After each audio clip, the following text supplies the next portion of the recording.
Hello दोस्तों, स्वागत है आप सभी का मेरे इस नए वीडियो पर। मैं फिर से आ गया आप लोगों के लिए एक मजेदार कहानी लेकर। तो दोस्तों, इस कहानी का नाम है दुश्मन की मदद कभी न लो। तो दोस्तों, कहानी शुरू होता है। एक कुएं में मेढकों का राजा मेढक रहता था।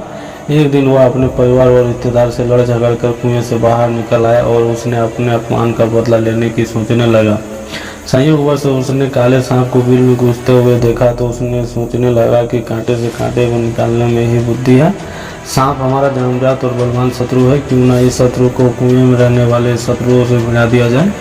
काफी सोच विचार के मेढक ने सांप के निवास के पास जाकर उसे आवाज दी तो सांप ने बिल में बैठे बैठे पूछा, कौन है आप और मुझे क्यों बुला रहे हैं? मैं मेढकों का राजा मेढक हूँ और आपसे मित्रता करने आया हूँ। मेढक अपना परिचय बाहर खड़े खड़े ही दिया। क्या कोई जीव कभी स्वप्न में भी अपने भक्षक के पास जीने की सोच सकता है? सांप ने आश्चर्य प्रकट करते हुए कहा, आपका और हमारा वैर अवश्य है, परंतु मैं अपने तिरस्कार का बदला लेने के लिए आपके पास आया हूँ। आप मुझ पर विश्वास कीजिए, कहकर मेढक ने सारी बात बता दी। ठीक है, तुम्हारा निवास स्थान कहाँ है? सांप ने पूछा। मैं कुछ ही दूरी पर एक कुएं में रहता हूँ, मैं स्वयं आपको वहाँ ले चलूँगा, मेढक ने कहा। सांप ने सोचा कि अब मैं बूढ़ा हो गया हूँ और ठीक प्रकार से भोजन भी नहीं खोज पाता। यह सोचकर उसने अपनी सहमति दे दी। मेढक बड़े ही आसान और छोटे मार्ग से सांप को अपने निवास स्थान पर ले गया। वहाँ उसके शत्रुओं को एक एक करके सांप खाने लगा। मेढक के शत्रुओं के समाप्त हो जाने पर सांप ने उससे कहा, आप मुझे यहाँ बुलाकर लाए हैं, इसलिए मेरी भोजन की व्यवस्था करना आपका कर्तव्य है। जिस कार्य हेतु मैं आपको बुलाकर लाया था वह पूरा हो चुका है, अब आप अपने घर लौट जाएं। यह कैसे असंभव है?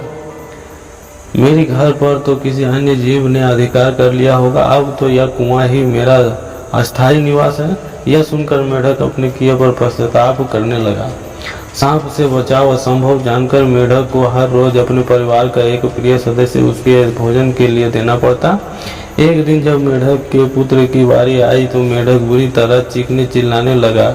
उसे रोता बिलखता देखकर मेढक की पत्नी ने उससे कहा, स्वामी, यह तो एक दिन होना ही था जब आप स्वयं शत्रु को निमंत्रण करके लाए हो, तो आप पुत्र मोह में रोना बिलखना और पश्चाताप करना बेकार है।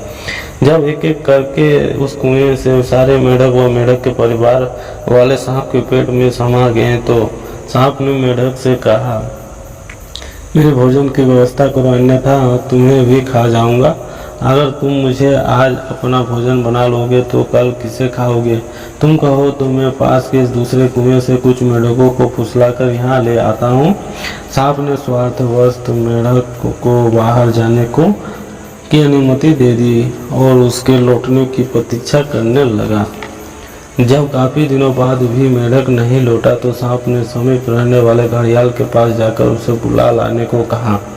घड़ियाल ने मेढक के पास जाकर उसे सांप का संदेश सुनाया तो मेढक बोला, एक बार जो मूर्खता हो गई सो हो गई। बड़ी कठिनाई से अपनी प्राण बचाने में सफल हो सका हूँ, अब मैं उस मूर्खता को फिर कभी नहीं दोहराऊंगा। घड़ियाल ने जब मेढक कि यह वचन सांप को सुनाए तो वह हाथ मलता रह गया। तो दोस्तों, इस कहानी से सीखने को बहुत कुछ मिलती है। तो अगर आप कुछ सीखते हैं इस कहानी से तो लाइक कर, सब्सक्राइब कर, फिर मिलेंगे नई कहानी के साथ।